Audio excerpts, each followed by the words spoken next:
আমাদের আগের ব্লগে দেখলেন আমার ছোটবেলার গ্রাম, গ্রামের বাড়ি আর ক্ষেত খামারের গল্প।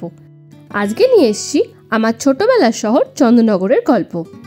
আমার এই শহরের সঙ্গে জড়িয়ে থাকা অনেক স্মৃতি আর ছোট ছোট জায়গার গল্প নিয়ে শুরু করলাম আজকের ব্লগ। চলুন শুরু করা যাক। আমরা হলাম স্নেহা আর শুভ্র, আর এটা হলো আমাদের চ্যানেল রোড অ্যান্ড এয়ার। আমরা থাকি ইউরোপের চেক রিপাবলিকে, আর রিসেন্টলি কিছুদিনের জন্য এসেছি দেশের বাড়ি ঘুরতে। আর আজকে আমাদের ভিডিওতে আরেকজন নতুন পার্টনার এসছে, আমার কাকার ছেলে, আমার নিজের ভাইয়ের মতো বা আমার নিজেরই ভাই, মান্টু। মান্টুর ভালো নাম আছে অভিক, কিন্তু আমার কাছে আমার ছোট্ট ভাই মান্টু।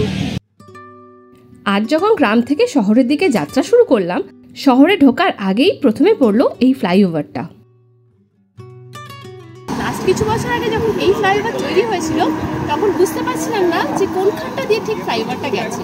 যখন প্রথমবার দেখি, তখন চন্দননগরের নকশাটা ঠিক বুঝতেই পারছিলাম না, সবটা অচেনা লেগেছিল। আমি জিজ্ঞাসা করলাম আমার ভাইকে যে এই ফ্লাইওভারের নাম কি রে ভাই? ভাই বলল বাবা ফ্লাইওভার। আর ফ্লাইওভার থেকে দেখুন গ্রাম শেষ হয়ে কিভাবে শহর শুরু হচ্ছে। গ্রাম আর শহরের বর্ডারটা ভীষণ ক্লিয়ারলি দেখা যাচ্ছে এইখানে। আর ওই দেখুন ট্রেন লাইন। ক্যামেরার পিছন দিকটা চন্দননগর স্টেশন, আর দূরে দেখা যাচ্ছে চুঁচুড়া স্টেশন। অন্ধকারে দেখলে এই জায়গা থেকে চুঁচুড়া স্টেশনের লাইটও দেখা যায়। চলুন এবার দেখাই আমার ছোটবেলার ভীষণ পছন্দের জায়গা, আমার স্কুল। এটা হলো আমার স্কুল। এখানে আমি আমার ক্লাস 5 থেকে ক্লাস 10 অবধি পড়েছি। এখানে প্রচুর স্মৃতি, প্রচুর গল্প, বলে শেষ করতে পারবো না। দুঃখের বিষয় স্কুল এখন বন্ধ, তাই ভেতরে ঢুকতে পারলাম না। তারপর স্কুলটা একটু ঘুরে দেখাতাম, কিন্তু কিছু করার নেই। কিন্তু এইখানে আমার জীবনের 6টা শৈশবের বছর কেটেছে। সামনের বিল্ডিংয়ে আমার ক্লাস 9 আর 10 ছিল, আর পিছনের বিল্ডিংয়ে বাকি ক্লাসগুলো ছিল, কিন্তু আমি কিচ্ছু দেখাতে পারছি না। তবে একটা জিনিস দেখাতে পারি বাইরে থেকে, এইখানে ঝালমুড়ি আর এইখানে আলু কাবলির দোকান বসতো, আর এই দিকে বসতো ফুচকার দোকান। কত ঝালমুড়ি ফুচকা আমরা বন্ধুরা মিলে লুকিয়ে লুকিয়ে খেয়েছি। স্কুল থেকে বাড়ি যাওয়ার আগে তার গল্প অন্য কোনো দিন। আরও একটা মজার জিনিস, দুপুরবেলা না তখন ফুচকা আর চুরমুড়ের দোকান বাইরে বসতো, আর আমরা না এই গেট দিয়ে হাত বাড়িয়ে বাড়িয়ে কিনতাম টাকা দিয়ে, লুকিয়ে লুকিয়ে। প্লিজ আমার স্কুলের দিদিরা দেখলে প্লিজ বকবেন না, আমরা তখন করতাম এই কাজটা। এই বছর এই স্কুলটার 100 বছর পূর্ণ হচ্ছে, আর তাই জন্য প্রবাবলি জুন থেকে অনেক সেলিব্রেশন হবে।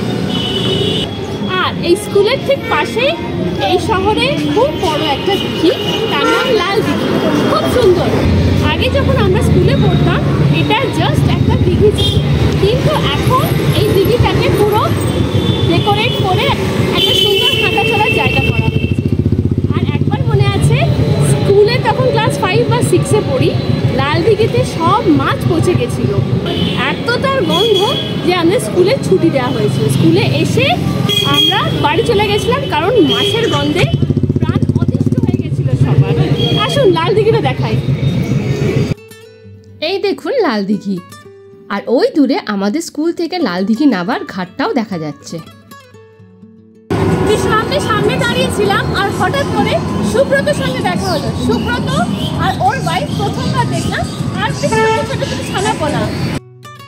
সুব্রত আর ওর ফ্যামিলির সাথে গল্প করার পর আমরা এগিয়ে চললাম চন্দননগরের সবথেকে টুরিস্টিক জায়গা চন্দননগর স্ট্র্যান্ডের দিকে। গঙ্গার উপর এই ঘাটের নাম রানীঘাট। আপনারা হয়তো অনেকেই এসেছেন চন্দননগরে জগদ্ধাত্রী পুজোর সময়, আর যারা যারা দশমীর ভাসান বা প্রসেশন দেখতে এসছেন তারা এই ঘাটে অবশ্যই এসেছেন। এটা একটা ফেরি ঘাট, এখান থেকে ওপারে যাওয়ার জন্য সারা বছর ফেরি পাওয়া যায়। চন্দননগরে এলাম আর জগদ্ধাত্রী পুজোর গল্প বলবো না, হয় নাকি? এটা হলো রানীঘাট, আর এইখানেই সব জগদ্ধাত্রী ঠাকুরের ভাসান হয়। যখন জগদ্ধাত্রী পুজো হয় তখন এটা দেখতে একদম আলাদা লাগে, কিন্তু এখন সব খালি। আপনারা শুনলে হয়তো অবাক হবেন, চন্দননগরে থাকতে জগদ্ধাত্রী পূজার ভাসান বা প্রসেশন দুটোই আমার কখনো দেখা হয়নি। জানি না কেন তখন খুব ভিড় হতো বলে আসতে ভয় লাগতো, তাই কোনোদিনও দেখা হয়নি। কিন্তু এখন সোশ্যাল মিডিয়ার জন্য অনেক ভিডিও দেখেছি। প্রত্যেক চন্দননগরবাসীর কাছে এই গঙ্গার ঘাট একটা ইমোশন। এখানে এসে আড্ডা দিতে আর ঠান্ডা ঠান্ডা হাওয়া খেতে সবাই আমরা খুব ভালোবাসি। ভোরের দিকে এলে দেখতে পাবেন প্রচুর লোক মর্নিং ওয়াক করতে আসে, আর বিকেলের দিকে আড্ডা দেওয়ার লোকজন বেশি। আর ওই দেখুন ফটোশ্যুটও চলছে। এই স্ট্যান্ডের ওপরেই চন্দননগর পুলিশ স্টেশন, আর পুলিশ স্টেশনের জেলের সাথেই আছে এই ক্লক টাওয়ারটা। এখানেই শুটিং হয়েছিল কাহানি 2 এর। স্ট্যান্ডে এলে এটা দেখতে মিস করবেন না কিন্তু কখনো। এই জলশ্রী একটা এই স্ট্যান্ডের নতুন সংস্করণ। খুব ভালো রেস্টুরেন্টের নাম শুনেছি, কিন্তু আমার পছন্দের জায়গাতেই আমি যাবো আজকে খেতে, তাই এখানে গিয়ে খাবার চেষ্টা আমি করছি না। এই স্ট্যান্ডের পথে চলতে চলতে আমার আর ভাইয়ের অনেক গল্প শুভ্রকে বলছিলাম। আর চন্দননগর স্ট্যান্ডের ঠিক মাঝামাঝি আছে এই রবীন্দ্র ভবন হল। আপনারা নিশ্চয়ই জানেন সব শহরেই অলমোস্ট সব শহরেই একটি রবীন্দ্র ভবন বলে হল থাকে। আমাদের চন্দননগরেও একটি রবীন্দ্র ভবন আছে। ছোটবেলা থেকে অনেক ফাংশন দেখতে এসেছি। আমার বাবার ইন্ডিয়ান ক্লাসিক্যাল গানের অনুষ্ঠান দেখতে এসেছি এখানে। তার সাথে এসেছি স্কুলের অনেক অনুষ্ঠান বা কলেজ ফেস্টও দেখতে। তাছাড়া অনেক কালচারাল ইভেন্টসও এখানে দেখতে এসেছি। আগে এটা একটু অন্য রঙের থাকলেও রংটা বোধহয় চেঞ্জ হয়েছে, কিন্তু স্ট্রাকচারটা একদম এক আছে। আমাদের রবীন্দ্র ভবন।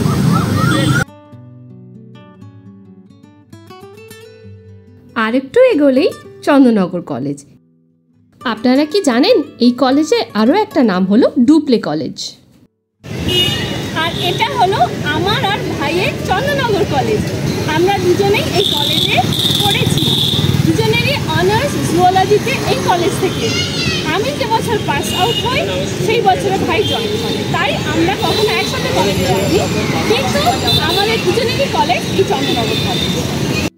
কলেজের এই পার্টটা এখন একটা হেরিটেজ বিল্ডিং, আর তার সাথে এখানে একটা খুব সুন্দর মিউজিয়াম আছে, যেখানে চন্দননগরের অনেক ঐতিহাসিক ইনফরমেশন এক্সিবিট করা আছে।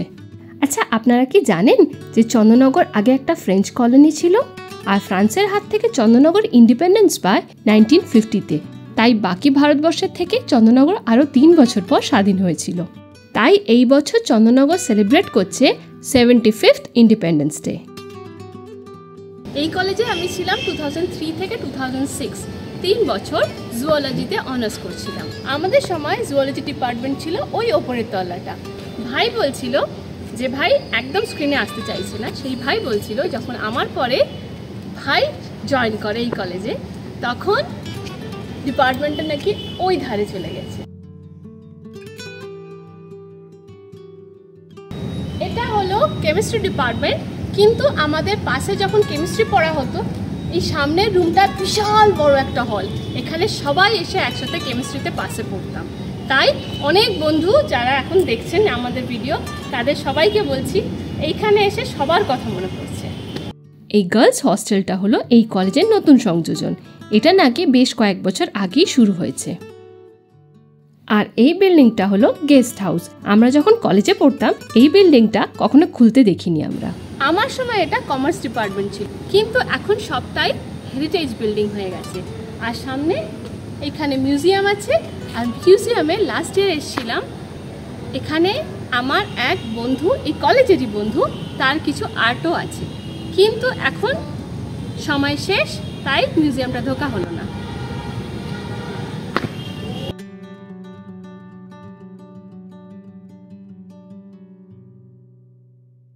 আপনারা হয়তো পুরীর রথের কথা শুনেছেন, শ্রীরামপুরের রথের কথা শুনেছেন, কিন্তু চন্দননগরেও খুব বড় রথ বেরোয়। আর এইটা হলো চন্দননগরের পুরনো রথ, যেটা কাঠের তৈরি ছিল, সেই রথের অংশ। এটা প্রায় নাকি 200 বছরেরও পুরনো। এখন রথ নাকি লোহার হয়ে গেছে, তাই এই রথ ইউজ হয় না, তাই এখন এটা part of the heritage. Chandannagar কলেজের অ্যালুমনি অ্যাসোসিয়েশন আমাকে এই বইটা দিলেন।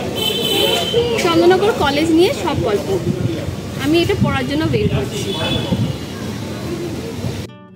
আর এখন আমরা যাচ্ছি চন্দননগরের one of the most important French iconic স্ট্রাকচারসগুলোর মধ্যে একটিতে। এটাকে আমরা সবাই জোড়াঘাট বলেই চিনি। চন্দননগরে খুব কমই লোক পাবেন যারা এখানে এসে আড্ডা দেয়নি বা এখানে সন্ধেবেলায় এসে ঠান্ডা হাওয়া এনজয় করেনি। এখানের অ্যাম্বিয়েন্সটা কিন্তু একদম অন্যরকম। 8 থেকে 80 সকল বয়সের লোকেরা এখানে সাজুগুজু করে সব সময় ঘুরতে আসে, ঠিক যেমন আজকে আমরা ঘুরতে এসেছি।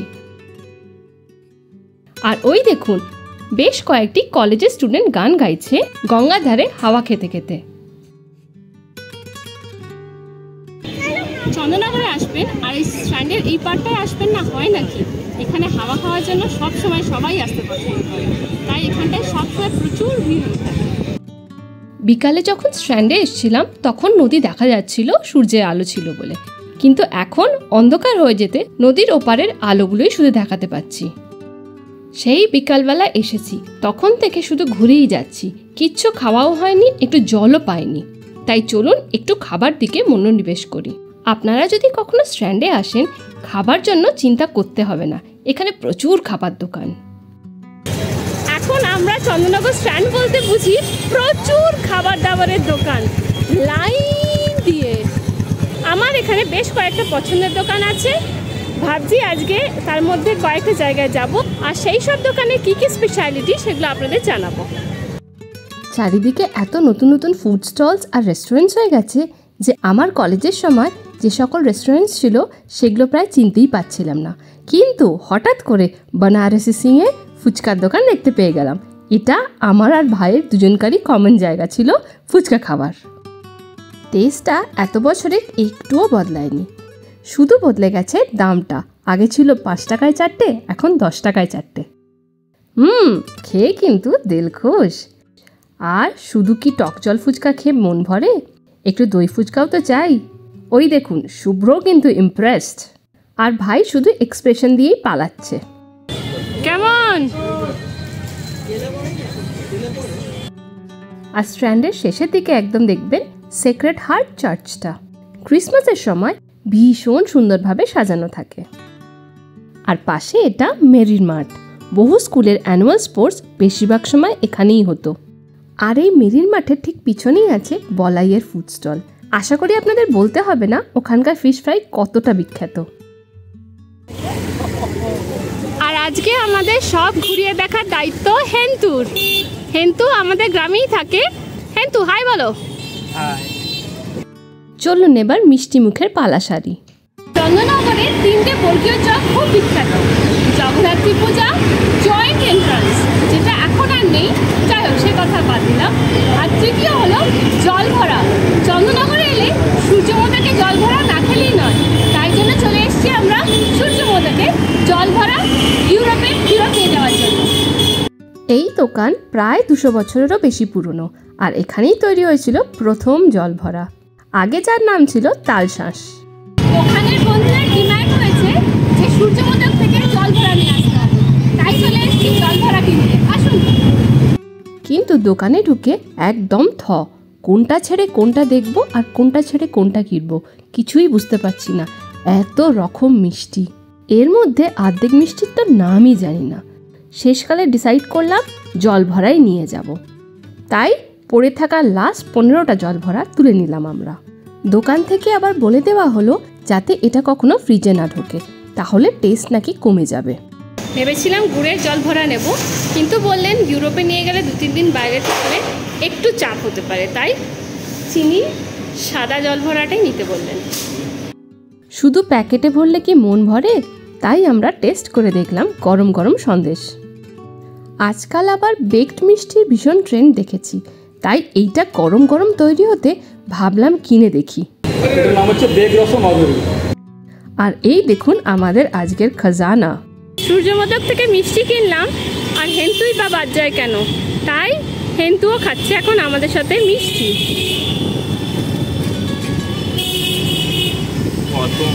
অসম 10-এ কত? আমাদের আজকের গল্প বিকাল থেকে শুরু হয়ে সন্ধে হয়ে এখন রাতের দিকে এগোচ্ছে, তাই চলুন রাতের খাবার দাবারের ব্যবস্থা করি।